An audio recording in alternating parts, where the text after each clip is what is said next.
On today's episode of the Old Souls Football Podcast, Neil and I break down the 1978 season and Super Bowl XIII with special guest Mark Oristano. Starting out as a sports reporter in the Dallas-Fort Worth TV market, Mark worked his way up into working for the Dallas Cowboys and Houston Oilers radio networks during the 70s and 80s, providing pregame, postgame, halftime, and in-game commentary. He also produced a national radio show called the NFL This Week, which was in conjunction with NFL Films. We couldn't find a better person to help tell this story about the 1970s Cowboys, but also the rest of the league in the late 70s. 1978. I would say one of the biggest seasons in NFL history because a lot changed in that season. We start out with the draft. You have Earl Campbell in Houston. And Mark, did you cover Earl Campbell at all? Because you mentioned you were with the Oilers at one point. Yeah, actually, it's kind of funny for 1978 because I worked for a company called the Texas State Network, which is a statewide radio network that for years fed the Cowboy radio broadcasts around the country. But in 1978, our general manager realized that the number one draft pick belonged to the Houston Oilers, and they were going to take Earl Campbell, and they were going to become a really hot prospect. So we dropped the Cowboys and picked up the Oilers, and I became the executive producer and pre and post and halftime host and color commentator on Oiler games. But even though I was doing the Oilers, I still lived in Dallas, and I still had full access to the Cowboy practice field, and I still wrote for the Cowboy newspaper. Tex Schramm, the Cowboy president, knew I wasn't going to steal any secrets and tell any stuff out of school. So I was pretty much involved with both teams. And the 78, Earl Campbell's first 4 years in the NFL were pretty darn exciting. He was a work of art. Did you follow him a lot at Texas, like during his college career? Because, I mean, he won the Heisman Trophy, so he was a household name.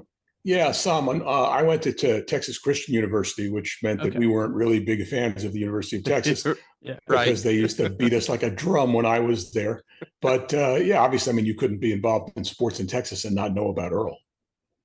Yeah, for sure. And that was like, I think, the moment, I mean, where I guess when you get to – when 78, when they draft Earl Campbell, I feel like he was one of the marquee players really of the late 70s and the 80s. So that was really like a huge windfall. And it's kind of funny now, like back then, the big star running back was like, they talk about Caleb Williams now, a star quarterback, going first overall.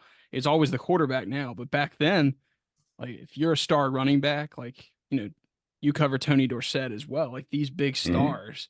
They were like the difference makers a lot of the time. Like they were like franchise changers. Yeah, they were front and center.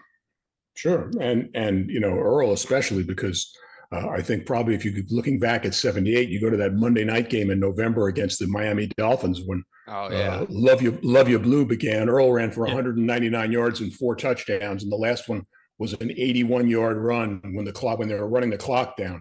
And he just took off around right end, and that late in the game, as tired as he was, nobody could catch him.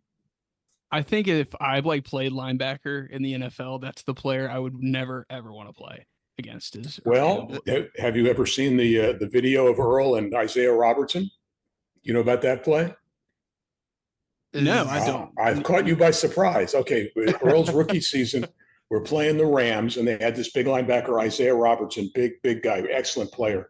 And they handed the ball to Earl up the middle, and Isaiah decided he was just going to rise up and drape himself over this young upstart running back and nail him down. So he kind of raised up like Dracula with his arms up in the air, and he's going toward Earl.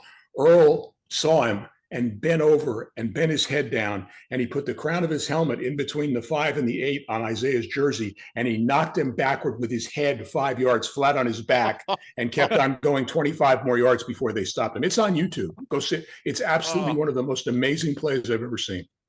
We're going to definitely clip that because it basically you got to show it. It's absolutely, we sat in the press box with our jaws hanging open. How do you describe that? Oh, no. I think you witnessed the birth of the truck stick at that point. So, well, I'll tell you. And 20 years later, I met Isaiah at a charity golf tournament, and I said, "Should I bother to tell you that I was one of the Houston Oilers radio announcers in 1978?" And he said, "No," and he walked away. But he came back later and apologized, and he said, "I didn't mean to be rude, but he said you got to realize I played 13 years in the NFL. I was an All-Pro. That's the only play anybody ever asks me about." Yeah, that's awesome. What a great memory. In 78, though, there's 2 more Hall of Famers in the first round. Yep. You have James Lofton. I'm a Green Bay fan myself, and that's really the only thing the Packers did right in the 1970s was draft James Lofton. And Ozzie Newsome to the Browns, one of the best Hall of Fame tight ends ever. Absolutely. So a really, really good draft class to start out. You don't get 3 Hall of Famers all that often in one class. So 78, the bar's already set pretty high. And then the dead ball era. So this was the end of the dead ball era. The competition committee in the NFL, which was headed by Don Shula, and I want to say it was headed by Tex Schramm. Tex Schramm was the chairman of the committee. And so they started to realize that the game was way too defensive, that defenses could get away with murder, and which is literally the opposite of what the NFL is today. But so they introduced a few new rules to help bring about like an offensive revolution to the NFL. Number one was the Mel Blount rule, which was that a receiver could only check a defensive back could only check a receiver within the first 5 yards of the line of scrimmage. Mel Blount obviously was called that rule because Mel Blount made a career out of jamming guys 30 yards up the field, and offenses couldn't do anything about that. And then the other big rule was that blockers like offensive linemen were now allowed to use open hands and extended arms. Like if you ever look for people of a younger age group, like maybe our age or even younger, if you look at like old 1970s football, 1960s football, the offensive linemen used to have their arms in like this. Yeah, and you had to keep your hands had to be kept within the silhouette of your body. Yeah, and it just looks very weird, and I can't imagine it was very effective in terms of blocking. So they changed that rule. They said that you could now you could have an open hand and extension of the arms. 1978 was also, we talked last week's show about how when the AFL had a 14-game season in 1960, the NFL adopted it in 61. Well, in 1978, the NFL adopts a 16-game season, which they've had up until 2021. And now they're talking about 18 games, which is ridiculous. They expanded the playoffs. The best thing about that change was that meant that there were no longer 6 preseason games. 6 preseason games was almost like cruel and unusual punishment. Oh God, yeah. I don't know why. I mean, like training camp started nowadays. like training camp was like the 4th of July is when it started. Oh yeah, first week in July you went to training camp, and it lasted till the beginning of September. That is hell. Like, because back then they were doing 2-a-days too. It was a boot camp too. It wasn't. It was. But Bud Grant, the great coach of the Vikings, said, if you need 2 months to figure out who your best 45 players are, you're not much of a coach. He didn't take that long. No. Yeah. They expanded the playoffs. They added a wild card. So thus they had to add a wild card round. So the 3 division winners would all kind of get a bye into the divisional round. The 2 wild card teams would play each other like as like a playing game. And that lasted, I want to say, until like 1990, I want to say, or 89, around there. And of course, back then is when you had the 3 divisions, the East, the West, and the Central. And then also 1978. Oh, no, I mentioned that. Yeah, I kind of went over all that with the wild card. My bad. Go ahead, Steve. So Marv Levy also takes over as the head coach in Kansas City. And I was thinking about this because, like, there's a lot of, like, Raheem Morris in Atlanta this year is getting a second chance. He was a coach of the Buccaneers, I think, over a decade ago at this point. He was. They had some decent teams too, I think. They nearly made the playoffs one year in Tampa, but Marv Levy's like a great example of a guy. He was not very good in Kansas City. So he went 31-42 in 5 seasons. And but obviously in Buffalo goes to 4 straight Super Bowls. I guess 2 of those Super Bowls you covered, Mark, right? And I still think that, and I tell especially Buffalo fans this, I think making 4 Super Bowls in a row is one of the greatest feats in NFL history. I don't care that they lost all 4. Making it once is almost impossible. 4 times in a row is absolutely beyond belief. Yeah, I mean, and the two Cowboys teams they lost to, and I guess that was 92 and 93, right? Yep. And the 91 Redskins. I mean, I look at those teams, those were like all-time teams. Oh, Yeah. yeah. If you look back. So I don't think there's a shame. Really the one they let get away was that Was the Giants one. Yeah. I mean, and it's just a 45-yard missed field goal, and Bill Belichick has the greatest defensive game plan in NFL history. Yeah. Yep. You give Bill Belichick 2 weeks to prepare for any game, and you're not asking for something good to happen to you. But I think Marv Levy, I think like his tenure in Kansas City, it reminded me, like when I saw Marv Levy was the coach for the Chiefs, it was like, maybe we shouldn't give young coaches such a, like, especially if they don't have success in their first stop. Like, I'm curious to see how these like Raheem Morris and people call them retreads a lot of the time, but they can have great success. Don Coryell, he leaves the Cardinals. Speaking of, I guess, retreads, he had a little bit more success, I would say, than Marv Levy did, but he leaves the Cardinals to become the head coach in San Diego, which he basically builds a Hall of Fame coaching career there in San Diego. And I was going to ask you this because you covered these 70s Cowboys, and the Cardinals, I guess, were in the East at that point, back in the all the way until realignment, right? Yep. Do you think like Tom Landry was relieved that Coryell was out of the division? Oh, I don't think it made any difference to Tom at all. Tom, Really? Tom, whoever they played. Whoever was coaching, they coached. I mean, I think, he probably enjoyed coaching against Vince Lombardi because they were old friends and they coached together on the Giants. But Yeah. I don't think it made that much difference to him. No. Yeah, because I was thinking, especially like, because with the things that Coryell was doing, I think like it put a lot of stress on opposing defenses, and he obviously does a lot of great things in San Diego. Doesn't necessarily win a Super Bowl or even get to a Super Bowl with the Chargers, but that I was always curious because like I never was able to follow Tom Landry's career. I was born in '93, so I just thought that was. Yeah, no, we're young, we're old souls. We are. Yeah. I'll tell you, and speaking of Coryell and the Chargers, one of the great debates is when you have a great quarterback coach combination, which one is more important? For my money, if you're talking about Belichick and Brady, I'd rather have Brady. I'd always rather have the player because the player is the one who makes the plays. But, Coryell goes to San Diego and has Dan Fouts, who's got one of the strongest arms in history. Yeah. But with the Oilers in 1979, we went out and played San Diego in a divisional playoff game, and Vernon Perry intercepted 4 passes. And he intercepted Dan Fouts 4 times, and we won that game without Earl Campbell and without Dan Pastorini and without Mike Renfro and without Kenny Burrow. Our 3 greatest offensive stars were all on the bench. Another amazing game. Oh my God! Now that's going to be a game. Now I'm going to have to go back and watch because incredible. Jesus. The Chargers playoff losses in general are always kind of fun to watch, like at least from that era, because like I mean, if you're a Charger fan, they're not. Yeah. But I mean, I would say all their playoff games, because even the epic in Miami, I mean, that's one of my favorite games to ever go watch.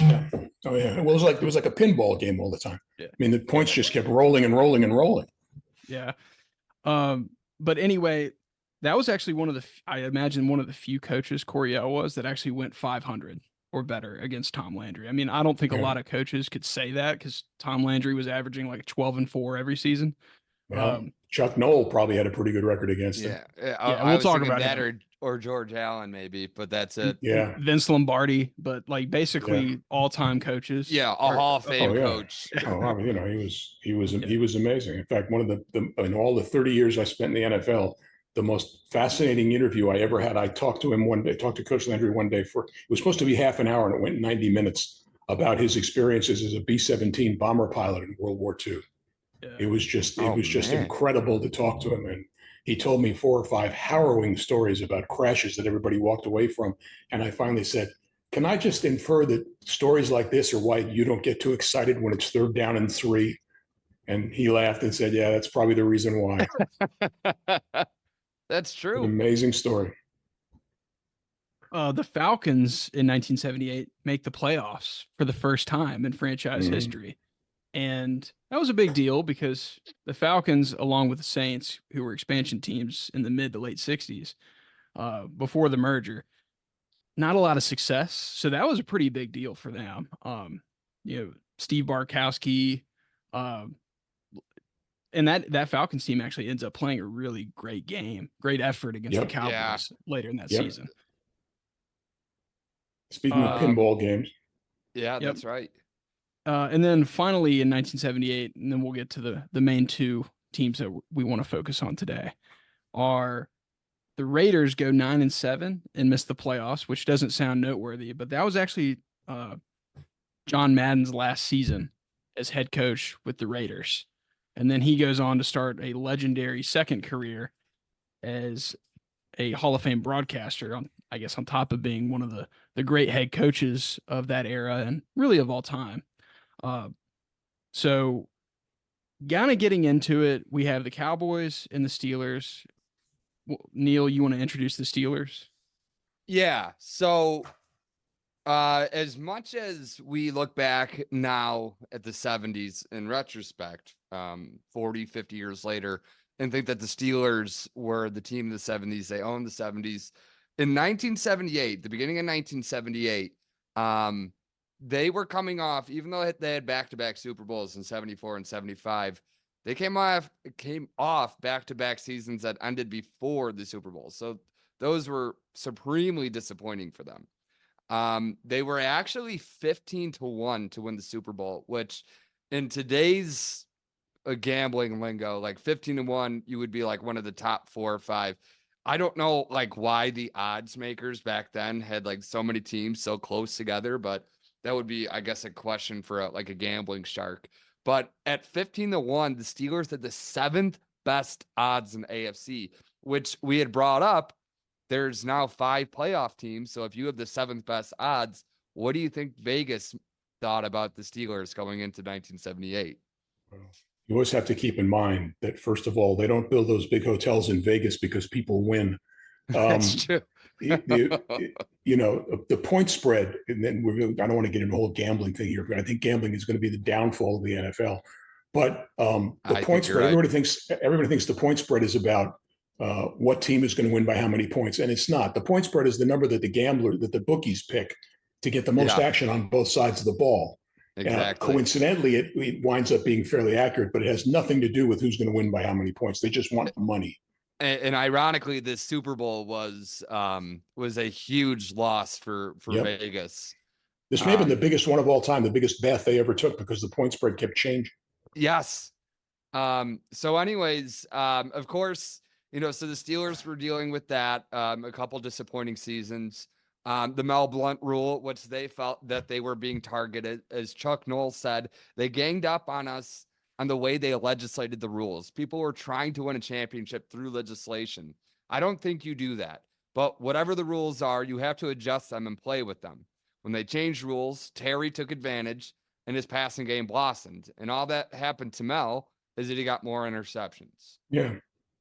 Great players adapt. They do. Absolutely. And actually the Steelers as a team totally adapted. The Steelers also went through a few coaching changes. Bud Carson, who was their legendary defensive coordinator, he left. Well, he went to interview with the University of North Carolina, and then he went to interview with, I think it was the St. Louis Cardinals as well. But he didn't get either job. So for whatever reason, he took a defensive backs job. So he literally took a demotion with the Rams. But anyways, that was his prerogative. And then the offensive line coach, Dan Radakovich.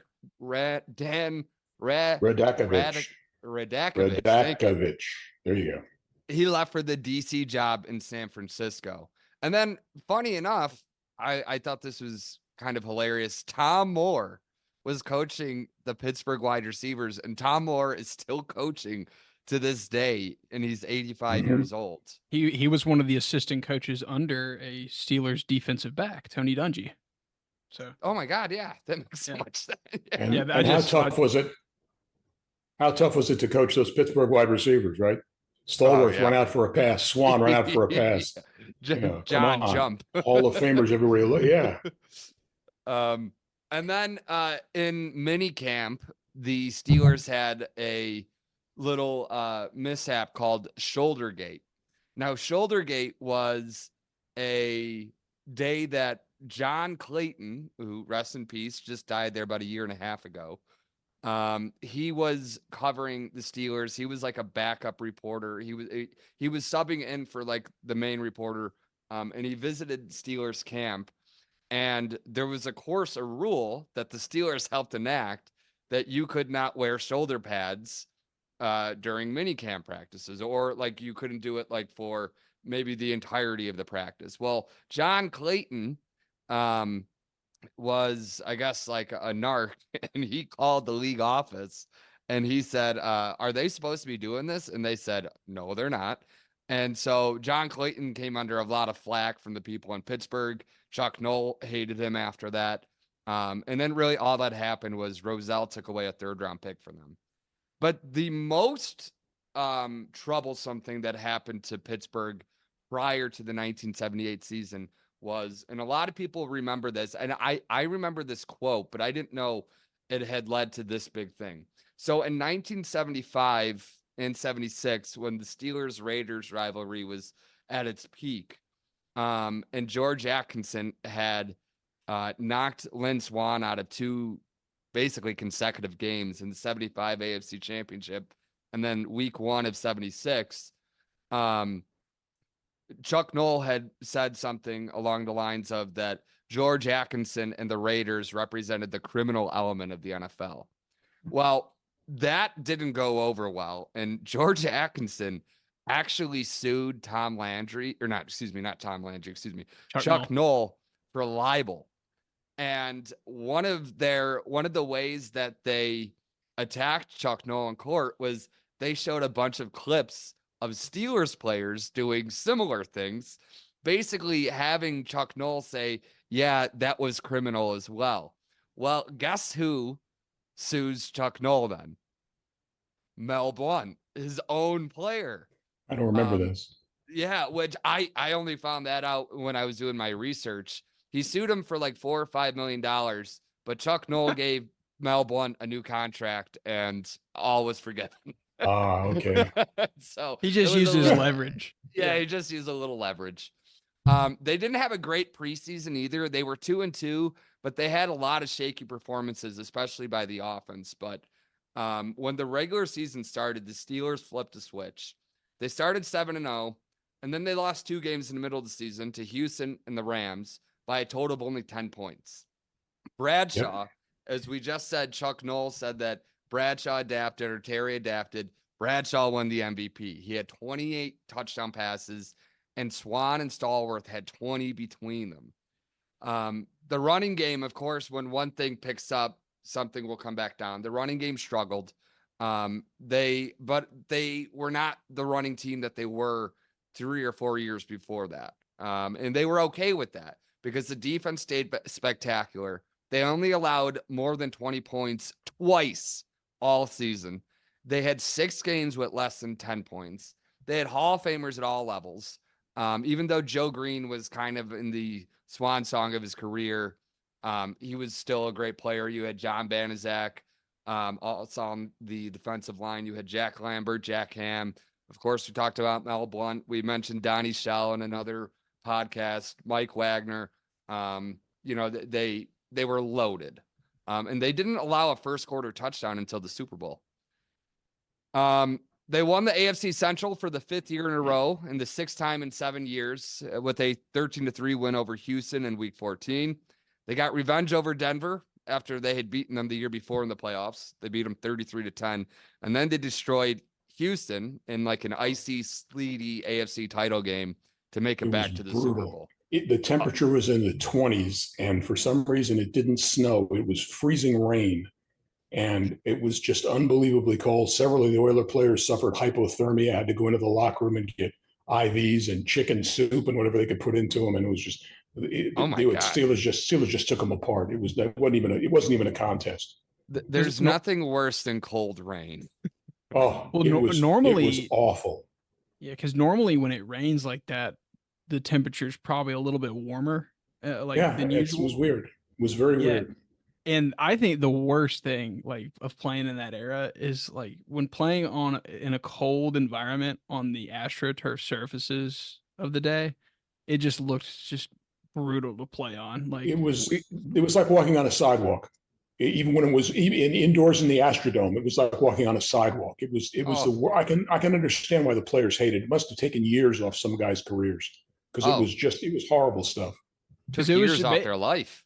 It was just like it was a layer of carpet, basically on top of a layer of concrete, which is just crazy that they're playing tackle football on top of that. Like, oh, it was awful with big, huge gaps where like the bases were sewn in for baseball. There were big gaps in the turf. Amazing nobody ever broke their leg in those things. Oh my God. And then that leads us to our NFC champion, the Dallas Cowboys. Coming off a very convincing win in Super Bowl 12. Mark, you shared a beautiful picture of yourself and Vern Lundquist in the booth of that Super Bowl 12 game. Do you have great memories from that day? Oh yeah, that was my 77 was my first year traveling full time with the Cowboys, and we made it to the Super Bowl. And among the many memories, it was right at the beginning. You know, when you go in with a team, the buses go right down under the stadium, and you're right there at the locker room where you have to go. So the bus gets in, and we get on the elevator to go to the press box. But the elevator stopped at ground level, and some civilians got on. And this one guy got standing next to me, gets on the elevator, and he's about 6'4", and he's wearing a head-to-toe orange bunny suit. And I'm looking at this guy like, okay, you want to tell me what's going on here? And he said, I made a bet with some friends of mine in Denver that the Broncos wouldn't make it to the Super Bowl. And if I lost, I had to come dressed as the Easter Bunny. So I ran up the elevator, this guy in his Easter Bunny suit. But the cool thing was his ticket was literally right up against the front of our booth. So every time the Cowboys did anything in the game, I would reach down and rearrange his ears. I bugged him all game long.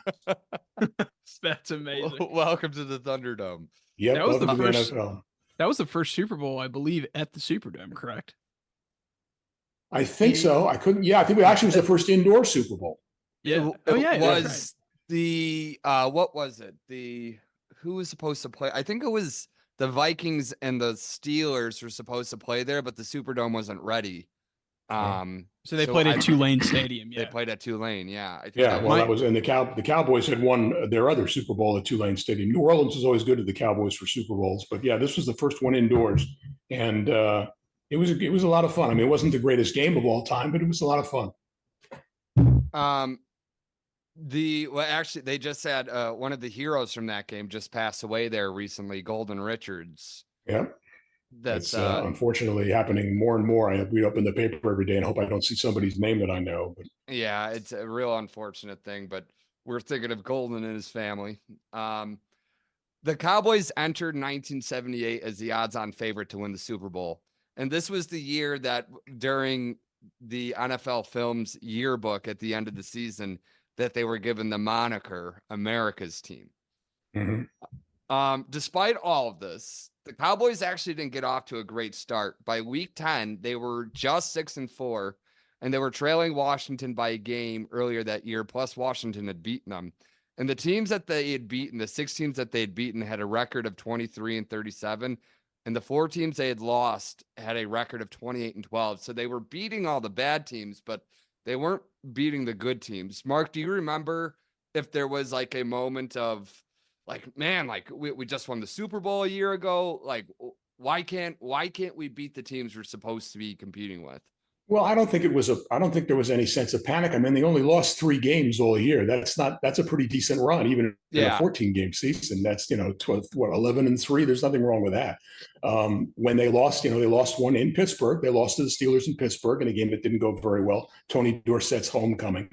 And they lost a couple of others they shouldn't have lost, but they were fine. They knew they were in the driver's seat, and they never worried about anything. That's a veteran team. So really, that's what happened. The veteran-led Cowboys turned it on in mid-November. They finished the season winning 6 straight games, and their 2 most emphatic wins came over division rivals that were supposed to be their biggest challenges to the NFC East titles. The finesse Cowboys gashed the Redskins for nearly 300 yards on Thanksgiving in a 37-10 win. And this guy whose name I'd never heard of kept popping up, Scott Laidlaw. Yeah, great running back. Had 122 yards on 16 carries. Yeah, and 2 touchdowns. He was one of those guys that you could put in anywhere and he'd do a good job. He could play special teams. He was a good receiver. He had a decent career. I mean, he's playing behind Tony Dorsett and Preston Pearson, which is not an easy choice. Yeah, I he think had an unbelievable run at the end of that 78 season. Yeah. I think because a lot of the old highlight films like the America's Games and things like that, like a lot of people would label like in the media at the time, they labeled this team as finesse, but if you go back and watch them, there's nothing finesse about these Cowboys No, teams. There's no such thing as a fit. No, there's no such thing as a finesse team in the NFL. It's a violent game played by violent people. And that's 100% right. Because the offensive line stood up and bent down, and Tom put Roger in the shotgun, and everybody thought, aren't they cute? Blah blah blah. Give me a break. Yeah, absolutely. And I mean, the only thing that was unique about them is like watching a back like Dorsett. You didn't really see a back that small, but he didn't really play very small. No. So and that whole moniker was incorrect, in my opinion. He was his greatest strength was that he was very fast and he could get up to that full speed incredibly quickly. Like in 3 steps, he was at full speed. So by the time if he got past the line of scrimmage, he was gonna burn you. Behind a great day from Staubach and again Scott Laidlaw, the Cowboys won the East on a 31-13 victory over Philly in Week 15. Over those last 6 games, when the Cowboys went on their 6-game win streak, the Doomsday defense allowed just over 10 points per game, while the offense scored over 30. So, as we said, as Mark told us, there was no worry. This team was meant to be good, and they proved it down the stretch of that season. And in fact, if I remember correctly, the last game of the regular season was against the Broncos at Texas Stadium. And yes, after the game, they beat the Broncos badly. And after the game, I was talking to Charlie Waters, and I said, did we really see the real Broncos today? And he said, probably not, but he said maybe we'll see it again. And what he called the Super Bowl the Big Bowl. So maybe we'll see him again we'll see him again in the Big Bowl. We'll find out, and we found out. So in the playoffs, the Cowboys came from behind against the upstart Falcons in the divisional round, and guess who scored the go-ahead touchdown in the 4th quarter of that game? Your hero, Scott. I love him. The Cowboys were to meet the Rams in LA for the NFC title. The Rams had beaten Dallas earlier that year, but Dallas was, as I said, was feeling themselves. Thomas Henderson, Hollywood Henderson. Mark, did you ever come into contact? I'm sure you had conversations with Hollywood Henderson before, right? I've known Thomas since he was a rookie, when he was drafted in part of the Dirty Dozen draft in 1975. And anytime anybody asks me about Thomas, I say 2 things. I say, when he was being Thomas, he was one of the funniest, most pleasant, charming, ingratiating people to talk to. And when he was being Hollywood, he was a gigantic pain in the neck. and he was really one of the first to, start self-promoting and trash talking and doing all the stuff that everybody does now. I mean, even before social media. But we can get in maybe a little bit later when we talk about the game. We'll tell you some things about his private life that have been. They're not secrets. Everybody knows the story, but he's had an amazing life. He really has. I love him. He's a great guy. So he definitely made headlines that week before the Rams game. He called them a classless team and organization. He called them chokers, but they backed it up. The Cowboys struggled to score much of the game. It was scoreless at halftime, and it was actually almost scoreless going into the 4th quarter. But the Doomsday defense took matters into their own hands. Charlie Waters made 2 huge interceptions in the late 3rd, early 4th quarters that set up Cowboys scores. When the Rams thought they had something going, Dallas forced a fumble in the red zone and Harvey Martin recovered. Dallas began to put the stake in the Rams. They went on an 89-yard touchdown drive to go up 21-0. And Hollywood Henderson has a Hollywood ending in Hollywood. He turned to the camera on the sideline, the CBS camera, and he said, "It's 21-0. The Rams are choking, and I ain't through yet." And he wasn't. He picked 6 Vince Ferragamo with a little over a minute left, and he finger rolled the ball over the goalpost. Yeah, they manhandled LA. It was sad. It was, but then the next year they played LA in the playoffs, and the Rams beat them, and that was Roger Staubach's last game. So that was the time that Jack Youngblood played with a broken leg throughout the entire playoffs, wasn't it? Yeah. Yep. And Roger completed his last pass ever to Herb Scott, who was an offensive lineman. Oh, wow. That's Back to 78. Enough. That's enough reminiscing. I was going to That's ask okay. you. I was going to ask you a question because one thing I thought was interesting. I watched the America's Game documentary that NFL Network did, like I want to say about 15 years ago or so. Yep. And I watched the one on the 77 Cowboys, and Charlie Waters was one of those players that was brought on to do it. And I want to say Tony Dorsett and was it Hollywood Henderson was the other one? Yeah, there were there were He 3 or 4 was. guys. Yeah. Yes, they've won multiple Super Bowls, so I couldn't remember which one did. Like I think Staubach might have done Super Bowl 6, but anyway, like they talked about Charlie Waters and his relationship with Tom Landry because like Tom Landry wasn't necessarily seen as like a quote unquote like players coach, right? Um, he was more of a kind of a traditional like old school like lunch pail, like we're gonna have early morning meetings type play. I just thought it was really interesting that Charlie Waters is like his college career and his pro career mirrored a lot of what Landry went through when he was a player because I think they were both college quarterbacks, and then he ended up playing I guess safety in the NFL, and like even Charlie Waters even talked about like him playing corner, and like Landry had to stick him there for depth Yeah. reasons, and he Yeah. struggled. But like I just thought it was really interesting because like Landry, it seemed like he didn't necessarily connect with all the players like on a personal level. He was more of their boss, and it's professional football, so that's completely okay. But I just thought like Charlie Waters' story was really interesting to me. Well, Uh, he didn't just play cornerback. He got burned. I mean, he yeah, was too slow to be a cornerback. He was an excellent safety, but at cornerback he couldn't do it. And after one game, I think it may have been against the Rams. I don't remember. I think he gave up 3 touchdown passes, and they were looking at the film the next Tuesday in front of the whole team. And Tom said at the end of the film, he said, Charlie did not have a good game, but I'll tell you right now, if I had 44 other players like Charlie, I'd never lose. That And that was, that would light the fire in your belly. Yeah, Well, that'll make you play a little bit harder. Yeah. the vibe I got from Charlie Waters and like players like that is like those are the type of players you have to have, even though they're not necessarily like the talents of Tony Dorsett at running back or Drew Pearson. They're not the Hall of Fame Randy Whites of the world, right? But they're like these glue guys that like they do all the right things. They're coachable. Like to me that's always the difference in a championship team. Like it's not necessarily the star players. It's just the extra guy that's always in the right place where he has to be. So like Charlie Waters, I don't know. I thought his story was really unique. He also was. I wound up doing Cowboy in the 90s. I wound up doing a pregame show with him every week before the Cowboy game, and he knew more about defense than anybody I ever met. And I remember one time I did a piece for the Cowboy Weekly about how to blocking punts because the Cowboys were very successful at it. And I asked Charlie, "How do you block a punt?" And he answered me for 20 minutes, talking all about the angle that you have to take, and then can you anticipate the snap count and get around this guy? He was a 20-minute answer on how to block a punt. That's he was awesome. thorough, to say the least. He studied. Yeah, he sure did. Great guy. Great guy. So Dallas wins the NFC title. They move on to the Super Bowl. And I think what we have here is quite possibly the most built up Super Bowl of all. In some ways, the only thing that I could kind of connect it to was the Super Bowl, not this past Super Bowl, but the Super Bowl the year before with Philly and Kansas City. That was the most recent Super Bowl where you had teams that had won it already, recently that were playing each other. And even then, like Philly had been 5 years, but this was different team.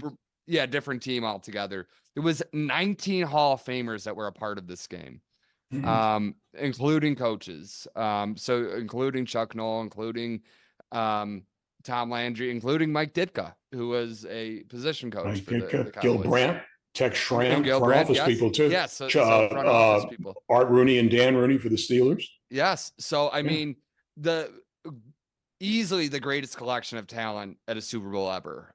Probably. And it's the only Super Bowl to this day that have both starting quarterbacks already had 2 Super Bowls of their own. Yeah. Which that's unbelievable. It was not at this point, it was not quite yet the mammoth, huge national holiday event that it is now. It was big. It was a big game. And this one was big because there probably was not a better rivalry in the NFL at the time. I mean, you could have had the Raiders and the Steelers were a rivalry, but they were in the same conference. Yeah. And the Cowboys and the Redskins were in the same so this was the biggest interconference rivalry you could have. And then you add, Thomas Henderson's making the cover of Newsweek and really, kind of starting the big trash talking player parade. Yeah, That's what got it going. That was my next thing. His mouth opened up again.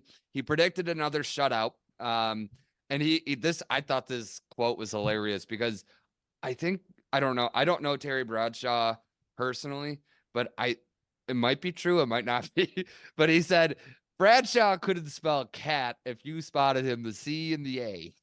Well, if you think that there's a dumb person playing quarterback in the NFL, you don't understand the game at all. Because right. even in those days when maybe your playbook only had 400 plays in it as opposed to the 1,200 they have today, the quarterback has to know what all 11 guys are doing on every single one of those plays. In addition to standing option. Yep. Terry's a country boy, but Terry is not dumb. No, but I thought that was a hilarious quote from Hollywood Henderson. And then the last thing that I thought was interesting, we were talking about betting lines and how this betting line kept flipping. Pittsburgh eventually settled as 4-point favorites, which is ironic because what? The game was a 4-point game in the end. 4-point, yeah, they got burned. So this was called Black Sunday in Vegas. Oh, I feel so bad for them. I know that was probably the only Super Bowl they ever lost on when you think about it, except maybe Super Bowl III or whatever. But anyways, thus started the game, Stephen. Yeah. So, game kicks off. And one of the first things that I noticed, like watching the pregame and it was refreshing, is there's a YouTube channel for those that are listening. I highly recommend it. It's called Dave Volsky's, I think it's at Backdoor. Yeah.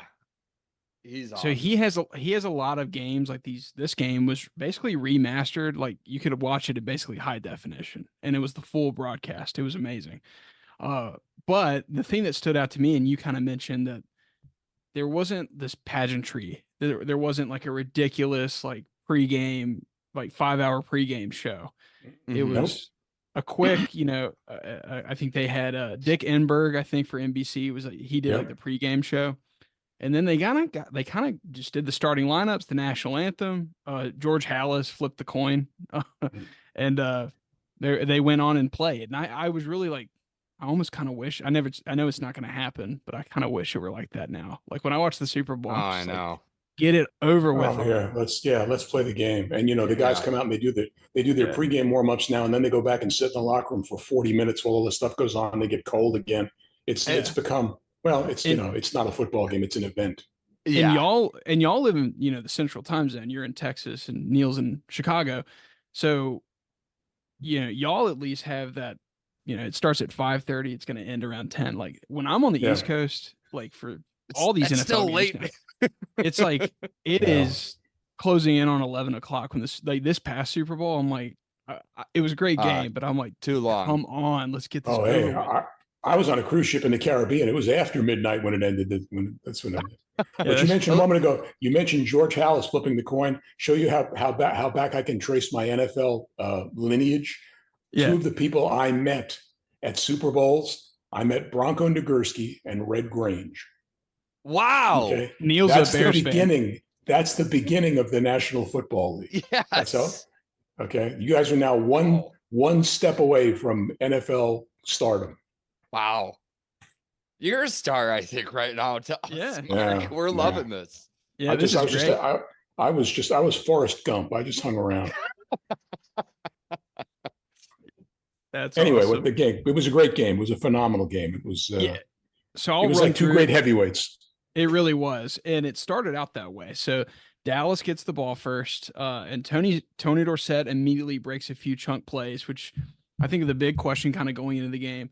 Neil mentioned this Steelers defense had not given up a touchdown in the first quarter all season. So this Cowboys team, like, were they going to be able to move the ball? I think it was a promising start for them. And, they end up scoring 31 points, but they turn the ball over. And that's where this game really like kind of bites Dallas a little bit is Oh yeah. They had really some untimely turnovers. They get on the plus side, or I think they end up fumbling on a reverse, but Yeah. and then Pittsburgh's first possession, Randy White, who's playing with a club, uh, Yeah. he's getting after, but you can tell he's a little hobbled by that. Like he didn't have necessarily the power and the agility that he normally had playing with. And did he break that against the Rams? Yeah, and it, the main thing that it didn't take away any power from him. It just made it difficult for him to use his. Really only had one hand. Yeah, Because his hand was in a club. He couldn't grab anybody with that other hand. So he was. I'm sure he smacked a few people in the side with it, knowing Randy. But well, he was technically in 1978 that was illegal because they outlawed that too. And the what is it the head club slap, the head slap that Deacon Jones was famous Deacon for. Jones, yeah, you couldn't do that anymore. But Randy White's broken. Like that's the first thing I noticed. I'm like, that's gonna come back to haunt them big time. But anyway, Bradshaw converts this 3rd and long from his back foot, and like I just got this feeling like this is going to be a frustrating day for the Dallas defense because every single time they would get Bradshaw on 3rd and long, he found a way to like get 9 yards on a 3rd and 8, and that's what he did. And then he throws this beautiful pass to John Stallworth down the left sideline, and Pittsburgh's up 7-0. And what impressed me is about Pittsburgh is, like I said, I mean, it just feels like they were almost like a machine on offense. Like, and this Dallas defense wasn't a joke. So now let me, as long as we've started the game now, let me set the broadcast scene for you, if I may. Yeah, I was the Dallas and Pittsburgh radio booths for this game. This was played in the Orange Bowl. The booths were little plywood sheds that they had built up against the wall of the lower deck. So we're they've taken out the last 2 rows of seats to build these 2, maybe 10-foot wide plywood sheds. There were 4 seats. So you had play-by-play guy, color guy, statistician, and producer. You had spotters standing behind the play-by-play guy. And I'm over in the corner, and I have a headset on where I can hear the NBC producer in the truck, who I think was Larry Cirillo. And I could hear when he called for commercial breaks. So when he called for a break, I would tell the producer, we're going to take a break here. About 2 minutes before the game kicked off, the phone next to him rang, and I heard him. He picks up the phone. He says, "NBC," or whatever he said. It's pause, and he said, "No, I can't send you 3 pepperoni pizzas." And he hung up the phone. When you did a game back then, the phone company would give you dozens of telephone numbers, telephone lines, because the phone lines ran all over the stadium. That was how you communicated. And apparently, one of the numbers they gave to the NBC truck was a pizza place that had gone out of business about 3 weeks before. And all through the first quarter, the phone was ringing for people trying to order pizzas from the NBC production truck. And finally, he answered the phone in this long string of profanity. And then the last thing I heard was the phone being ripped out of the wall. That was how that story ended. That's awesome. Like, and I work in TV right now. Like, and what makes it so funny is like the producers and behind the scenes and the directors, like, and especially like a sports telecast, anything live, it's so stressful. But like on air, like we mentioned Vern Lundquist, who you worked with, like make it seem so easy, like, and so it's an art. And there's so much chaos that happens behind the scenes when you're producing a game, whether it's radio or television. And that's an awesome story. Thank you for sharing that. Dallas gets the ball back, but the drive stalls after a couple of sacks. And like, this is when I watched the 70s Cowboys, and we did an episode on the catch a couple of weeks ago. One thing that was interesting is like the throwback where like some coaches were kind of going to like a modern roster approach where like you have specialists, right? But Dallas was still using basically like a backup quarterback, Danny White, as their punter. And he was actually he was a good punter too. You know what Roger called him, right? What Roger called Danny? America's punter. Oh, we're America's team, so he was America's punter. Yeah. And that's a nice little name. He was a very good kicker. Yeah. Yeah. I was He's he does Cowboy radio broadcast today for a separate network, for a different network. Oh, that's awesome. He's still around. But anyway, Pittsburgh gets the ball back. Bradshaw converts another 3rd and long, but later in that drive, He throws a pick in plus territory. So Dallas's defense kind of in the first half is keeping them in the game. We'll go over kind of some halftime stats when we get there. But like Pittsburgh's moving the ball on them, but Dallas is making some plays. D.D. Lewis makes that interception. It's really ugly play from Bradshaw. And it kind of just makes up for the fumble for Dallas on the first drive. But Dallas can't really get it going offensively, and it feels like, especially in the first half, they can't get any rhythm. Staubach, I think, barely had like maybe 6 or 7 pass attempts in the first half. But well, the running game was actually working Yeah. for them. Yeah, they it was. probably should Yeah. have stuck with that. Yeah, it Well, was. it was. I don't know whether it was. I mean, it hadn't rained, but the field was a little bit slick, and and guys were having to. The footballs were getting. They weren't. You didn't have them treated like prized possessions the way they are now in a game, dried off and all that stuff. And so it was. The guys were having a little trouble holding on to it. Yeah, and on the next possession for Pittsburgh, they turn it over again. Harvey Martin strips Terry Bradshaw, and Ed Too Tall Jones recovers. Like I said, Dallas defense, and this is the same defense, the Doomsday defense that the year prior they forced at the time. I think it was a Super Bowl record, 8 turnovers. Yeah. They destroyed Denver. I mean, So they destroyed Denver. Yeah, so they're showing their greatness here, and that was actually like the first thing. It was Bradshaw and the Dallas defense that were like standing out to me. But so they forced that turnover, and Staubach then goes deep to Drew Pearson, but Donnie Shell deflects the pass, but it doesn't matter on the next play. He finds Tony Hill for this really excellent run after catch. Like everybody's going to remember this famous, I guess it was Lynn Swan that had, was it Lynn? It was Stallworth, I think, that had the long touchdown. But that Tony Hill play was really impressive. So at the end of the first quarter, we're tied at 7. And that was actually the first touchdown that Pittsburgh gave up in the first quarter all season. That's right. Dallas, of course, would be the team. Yeah, but Dallas was also a great team, and it figured if there was one team that would figure out how to score on them on the Steel Curtain, which this was like peak Steel Curtain, it was this Dallas team. Yeah. To start the second quarter, Dallas forces another Pittsburgh turnover. Hollywood Henderson, who we talked about earlier, he talked a lot of trash, but he backs it up. He strips Terry Bradshaw. He kind of bobbled the snap, and he picked it up again, and he like ran to his right, and Hollywood Henderson held him up, and Hennigan stripped the ball out, and he just ran the ball never touched the ground. He just tucked it straight away, ran it in for a touchdown. An incredible defensive play.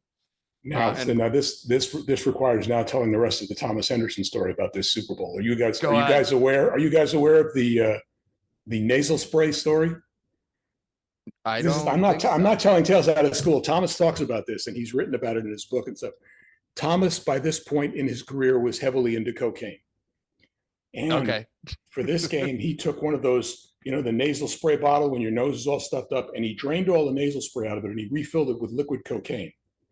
And he told the trainers he had a bad head cold and he needed to keep it with him so that during the game he could keep his head clear.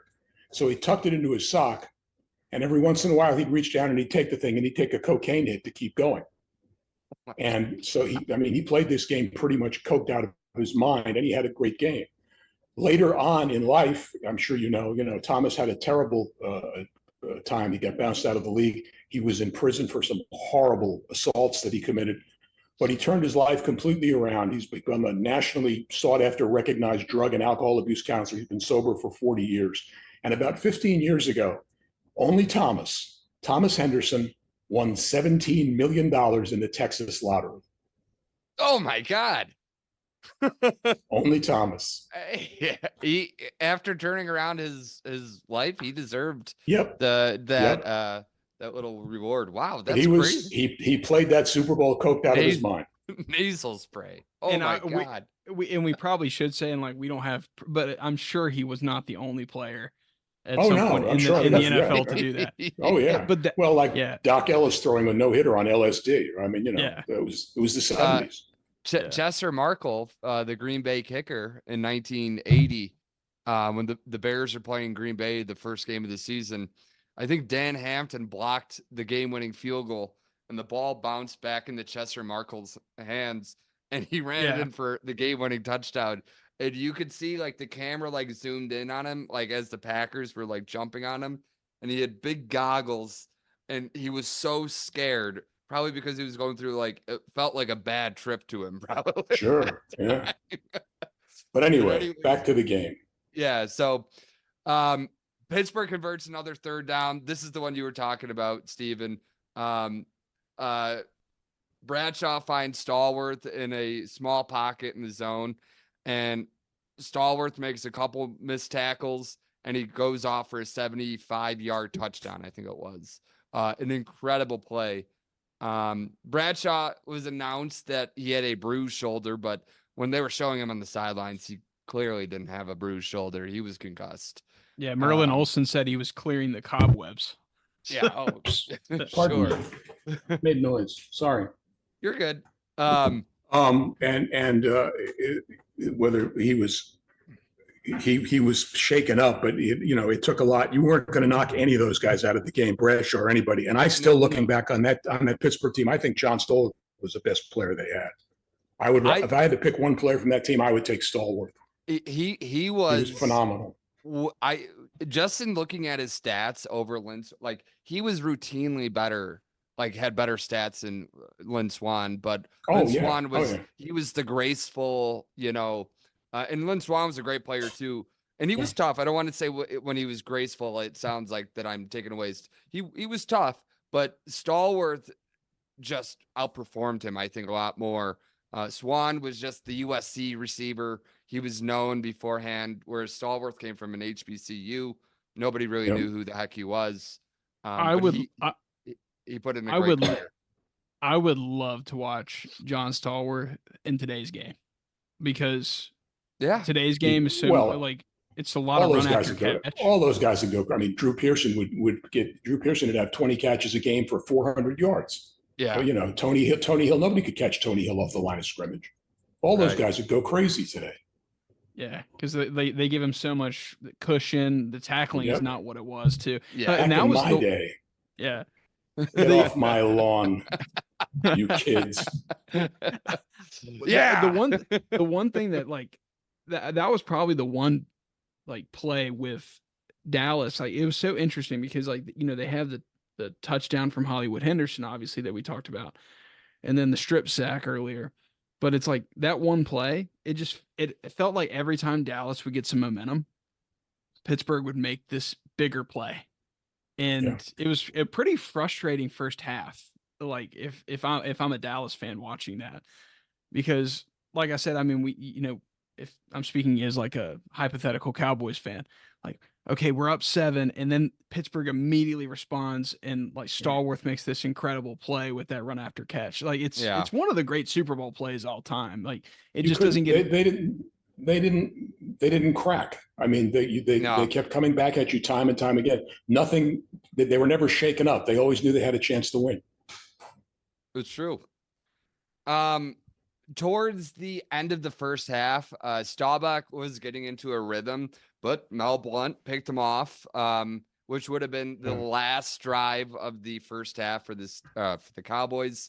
The Steelers then, as we talk about championship DNA, they turned that into a late touchdown drive, where Rocky Bleier, he said that he felt like he came 6 inches off the ground, but a lot of the Steelers were like, it was 2 inches. Yeah.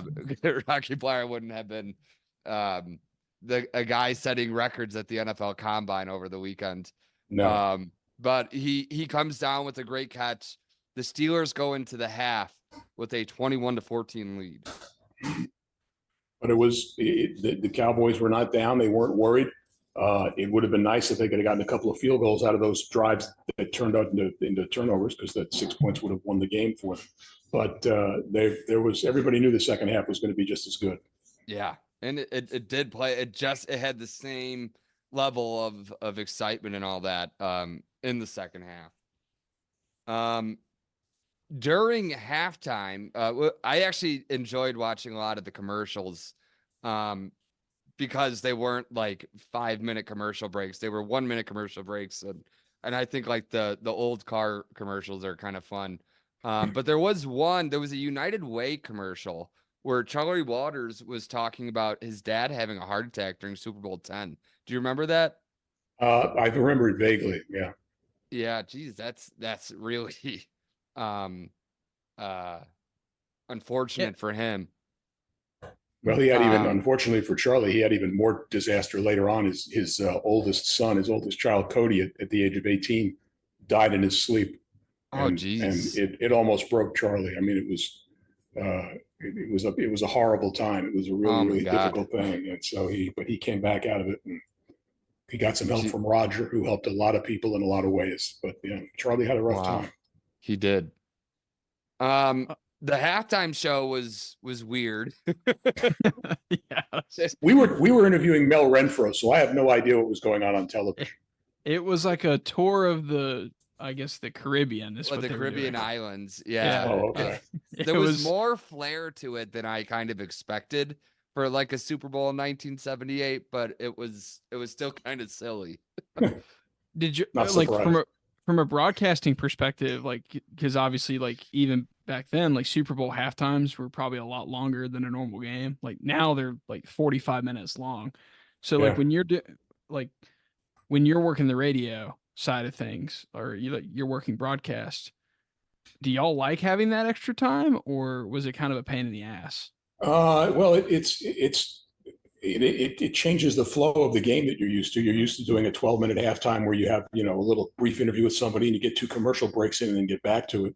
And for the Yeah. players, it's even worse. But it's as you say, it's become such a Broadway production now that it's just Yeah, you have to grin and bear it and just do what you can to keep your mind going in the right direction. Yeah. absolutely.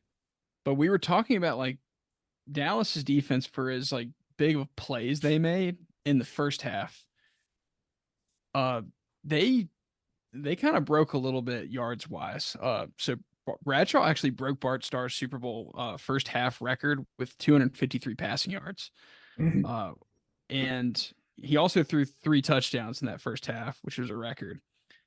And like you were obviously covering it from the Cowboys perspective, and this defense was not used to giving up those type of numbers in one half.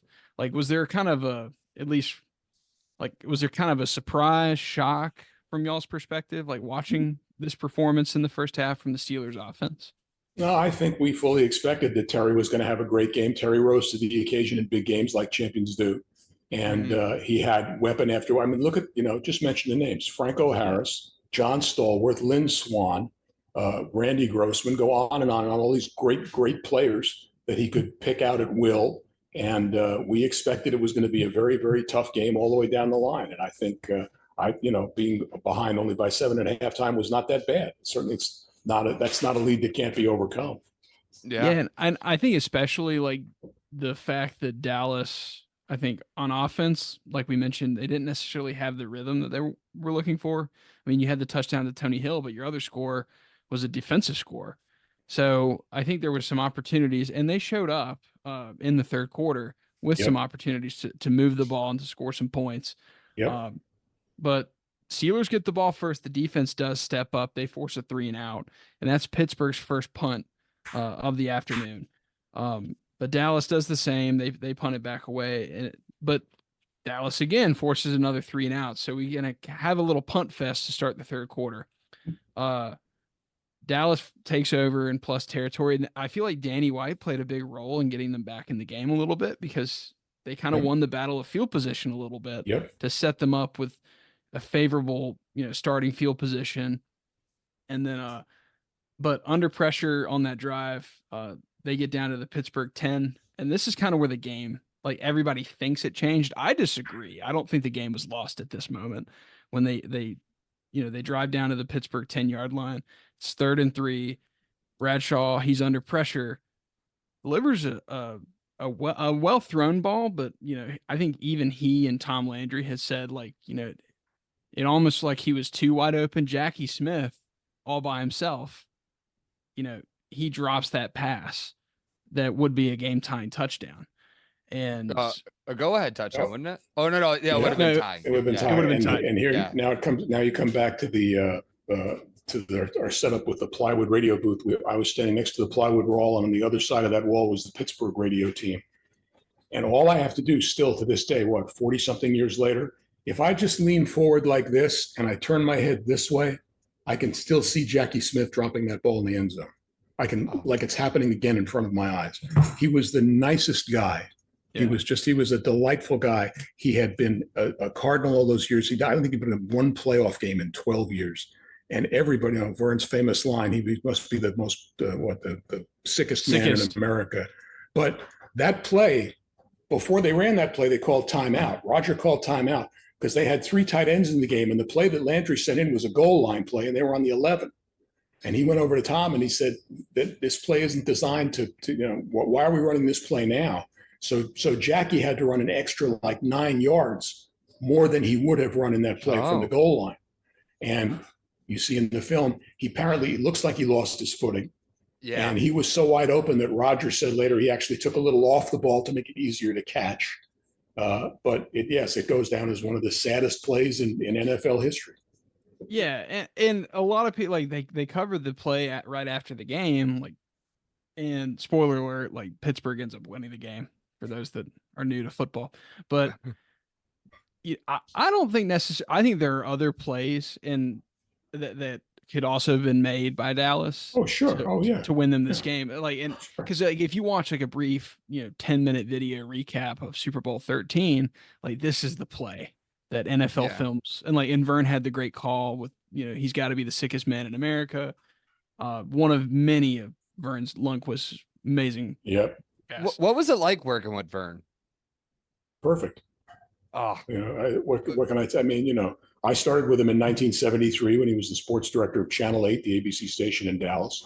He was superb then, and he only got better and better and better. And now he's going to, after this coming Masters, he's going to retire. And he's one of the top 4 or 5 of all time. I mean, you have Pat Summerall and Vern and Dick Enberg, the 3 or 4 others, but Vern is in the Mount Rushmore without a doubt, and he is still absolutely the same down to earth, humble guy he always was. Me and Steven have loved Vern since me and Steven became friends. So we'd be like, "Oh, we're gonna watch Uncle Vern on Saturday afternoon calling CBS games." Well, I love actually watching. So we're coming up a month from now, the Masters, and every year I go back and watch Tiger Woods chip shot, and that's one of my favorite calls in the history of sports broadcasting. I just think it's just perfect. The fact that the ball hung on the lip of the cup just long enough for the TV camera to see the Nike logo before it fell. Good God, come on! That was Steven Spielberg directed that. Give me a break. I still remember watching that live. Me and my dad were in the living room, just I think right after dinner, and we made. But I think the best part of it is Vern captured what everyone in their living room did, where they all go, "Wow!" And I loved it. Vern was awesome. He's the best. He's the best. I miss hearing his voice call SEC games. But anyway, the Jackie Smith, dropped pass, unfortunate, but Dallas settles for 3. And one of the thoughts, back then, obviously no one really second guesses this decision. And I'm not necessarily second guessing. It's more of kind of perspective that we have from modern NFL is, I think in today's game, the coach would just go for it on 4th and 3. Oh yeah, sure, but not then. You're talking about the traditional days where you didn't. That was almost never done unless it was the very end of the game and you had no choice but to try and score a touchdown. No, it wouldn't happen back then. Yeah. It just because I was if that game's played in 2024, I think the strategy is a little different. But like you said, I mean, Tom Landry started coaching in the 1950s or really the 1940s. So different times. Pittsburgh takes over, and again, the Dallas defense in this third quarter, at least the start of this third quarter, in the game, they are Hall of Fame level defense. Randy White sacks Bradshaw, and Neil and I actually talked about Randy White a couple of episodes ago. I think I've decided he might be my favorite defense. Oh, I guess my favorite non-Packer I've ever watched. I just love watching his highlight clips. You know his nickname that Charlie Waters gave him, right? Was it the Manster? The Manster, half man, Yeah. half monster. Yeah. He's a very nice guy. Off the field, he's a very quiet, unassuming, very nice guy. On the field, I wouldn't want to be anywhere near him. No. You wouldn't want to line up in front of him. No. Good grief, No. no. And it's kind of genius the way they used him too, because like he's an undersized D tackle. Like he's tall, but what was he, like 250, 260? Like that's a really Well, that was small. big in those days. That was big in those days. Yeah. But he wasn't like necessarily like this, 300-pound D tackle or like No. even 290. He was a pass rusher in a lot of ways. Like, And initially, initially Tom played him at inside linebacker, and he couldn't play linebacker. He couldn't shed blockers. So they said, all right, here, try defensive tackle. Okay. And way to that's camp. and that made me think, like, with Tom Landry, it's just like, I think the foresight he had in terms of like, and the Cowboys in general, like you mentioned with, Tex Schramm and Gil Brandt, like their ability to find talent, but not only find the talent, but like put them in the right place. Like Randy White is just the greatest example. It's like, he doesn't necessarily look like your typical defensive tackle, even in the 70s, but he's just so damn good at it. Like it was, I go back, like if I'm at lunch now, I'm like, I just want to watch Randy White play football. So I'll like pull up a highlight clip on YouTube and watch him. He's so much fun. So I talked about Randy White sacking Bradshaw.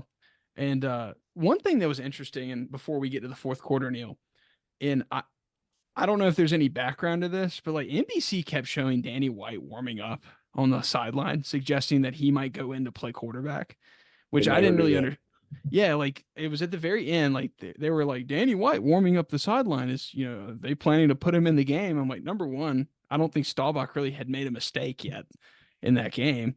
No. And then number two, like was Staubach hurt? And I was like digging into that. I was just wondering if you had any insight, because they kept suggesting that. Like it was subtle too. It was just like speculation. Like, I wonder why Danny White's getting warm. So maybe he was getting ready to throw a pass out of punt formation. I don't know. That's what I'm thinking. Until I saw your notes, I didn't even know that, because I haven't watched the game since then. Yeah, it was just, and it was like a little note at the very end of the. Nah, it wouldn't have happened. I agreed with that. There's no way Roger Staubach would come out of the game. Nope. And Neil, you can take the fourth quarter. So when the fourth quarter starts, Dallas, of course, has 17 points, but one of those touchdowns came on the strip sack by Hollywood Henderson, and then I think Tony Hill had the other one. But the offense still hadn't been clicking much for Dallas. Drew Pearson hadn't had a catch yet at that point of the game. They only had 158 yards of offense to Pittsburgh's 287, which was actually, like, Pittsburgh had a lot of yards at halftime. So like we were talking about, Dallas's doomsday defense really kept them in the game. They started with the ball to start the fourth quarter, but the drive stalls around midfield. Joe Green, who I mentioned earlier, was like in the swan song of his career. He comes up with his first real big play of the game, where he bats on a Roger Staubach pass at the line of scrimmage. Pittsburgh then takes over deep in their own territory, and they convert a back-breaking 3rd and 8 on a pass to Randy Grossman. Otherwise, they would have been punting from deep in their own territory. And, in any game like that, any close game, if you give a quarterback like Roger Staubach more opportunities, more bites at the apple, you never know what one time he's going to come up with the big play. So this was huge. A few plays later, Benny Barnes gets called for a really bad defensive pass interference call. And Pittsburgh is now deep into Dallas territory. Dallas gets a sack on 3rd down to force a field goal, but there was a delay game called on Pittsburgh, so Pittsburgh gets another chance. And then Franco Harris, not long later, breaks off a 20-yard touchdown run. Yeah. And Charlie Waters ran into a referee on that play. And then because he got ran into the referee, Pittsburgh's right tackle, I can't think of his name, he came and he cleaned up Charlie Waters because he had nowhere else to go. And that, of course, puts Pittsburgh up by 2 scores. It was back in the day when the umpire was behind the linebackers, and there were a lot of times where they got in the way. And I guess 6-7 years ago they changed it, moved them back into the backfield with the referee. Yeah, it's not actually that long ago that they did change that, which it's unbelievable that it took that long.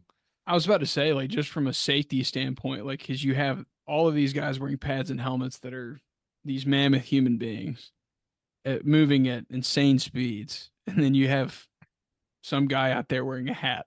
Like, it always Yeah. blew my mind. Some Like, 60-year-old white guy. And I'll tell you right now, and as big a fan as you guys are, have either of you ever been down on the sideline for an NFL game while the game is going on? I have, yes. Well, during play, not warm-ups, during play. No, I was a runner for Fox when I was in college, so I did Right, a handful of Falcons games. Then you can't understand until you've been down there how incredibly fast and violent the game is. It's when you see it live, it's just shocking, right? Yeah. It makes me rethink, like, oh yeah, like in terms of what it does to what it did to me is it made me rethink the way I watch football now, because it's like when I question like what a quarterback does under pressure, I'm like, these guys are insanely good. Like Zach Yep. Wilson, like these Yep. guys that we call busts.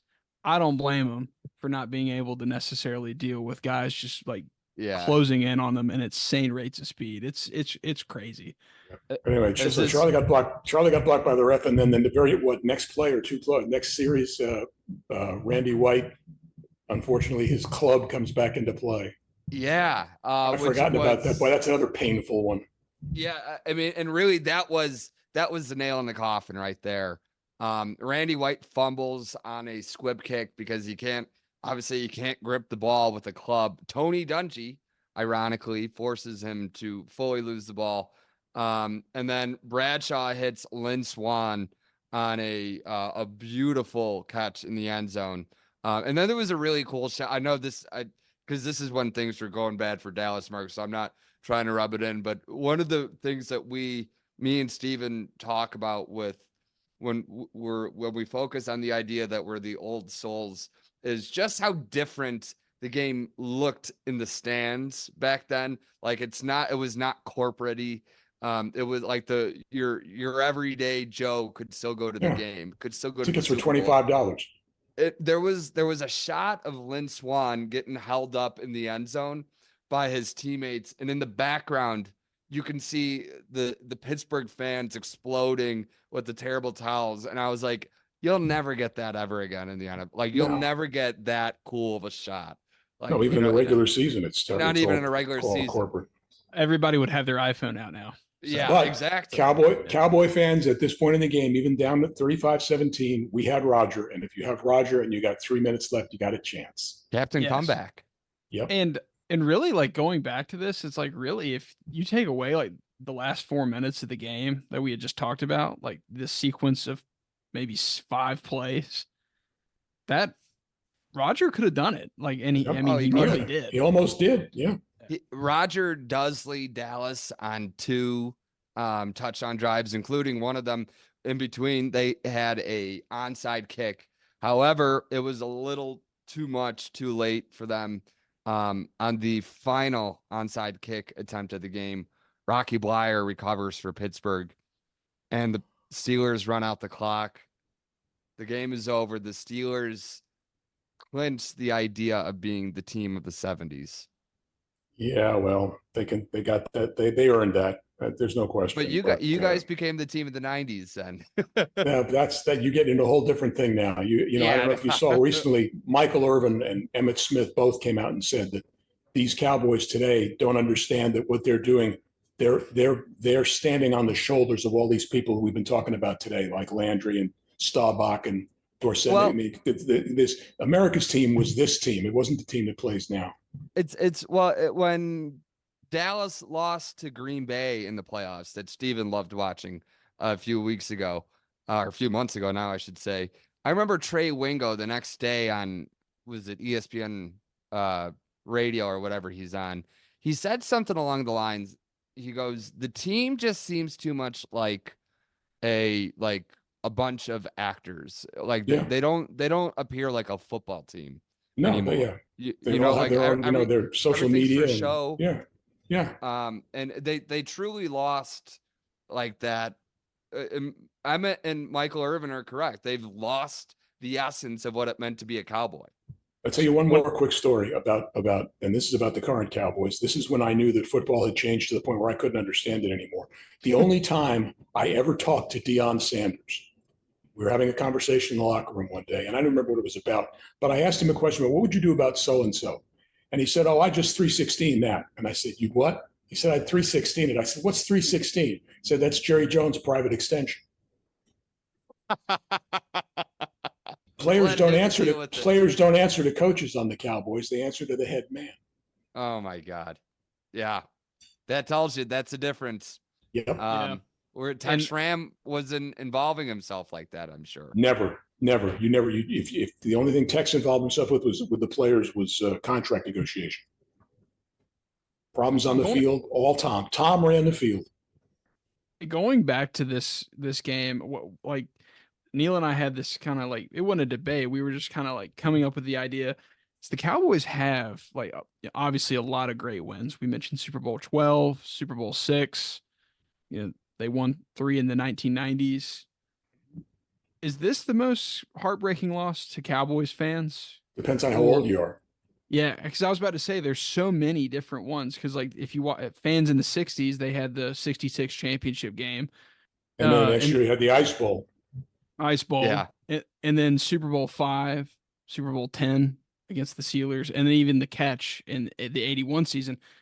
So I'm thinking like what's crazy is like a lot of Cowboys fans that, you know, are maybe in their 20s, 30s, or even their 40s, like they didn't experience anything like this. And like, well, no, kids who were born the day the Cowboys won their last Super Bowl are raising families of their own now.